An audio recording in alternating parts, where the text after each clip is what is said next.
இட்லி, தோசை இது 2த்துக்குமே நீங்கள் யூசுவலாக செய்கிற சாம்பார் சட்னி செஞ்சு போர் அடிச்சிருச்சா? அப்போ ஒரு தடவை இதை ட்ரை பண்ணி பாருங்கள். இது கண்டிப்பாக உங்களுக்கு ரொம்பவே பிடிக்கும். இதுக்கு துவரம் பருப்போ இல்லை மற்ற பருப்பு வகையோ தேவையில்லை.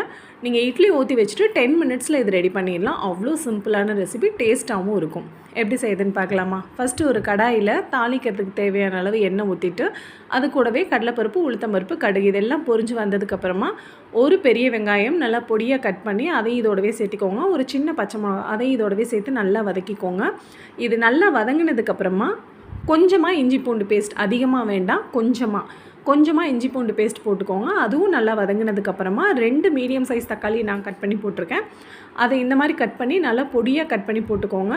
இது நல்லா வதங்கினதுக்கப்புறமா மசாலா ஆட் பண்ணிக்கலாம். நான் 1 டேபிள் ஸ்பூன் ஒரு டேபிள் ஸ்பூன் இல்லைனா 1 டேபிள் ஸ்பூன் சாம்பார் தூள் ஆட் பண்ணியிருக்கேன். நீங்கள் குழம்பு மிளகாத்தூளும் ஆட் பண்ணிக்கலாம்.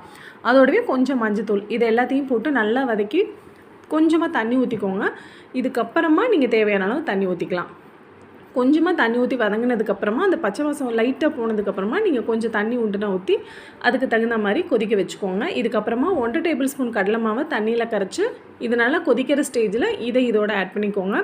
நீங்கள் கலக்கும் போதே கொஞ்சம் திக்னஸ் வரும். நீங்கள் தேவையான அளவு தண்ணி ஊற்றிக்கோங்க. உங்களுக்கு எவ்வளோ வேணுமோ அதுக்கு தேவையான அளவு தண்ணி ஊற்றிக்கோங்க. தண்ணி ஊற்றி ஒரு 5 மினிட்ஸ் நல்லா கொதிக்கட்டும். நல்லா கொதிச்சதுக்கப்புறமா தேவையான அளவு மல்லித்தலை தூவி ஆஃப் பண்ணிக்கோங்க. உங்களுக்கு ஸ்மெல் நீங்கள் அந்த செக் பண்ணும்போது உங்களுக்கு ஸ்மெல் நல்லா வரும்.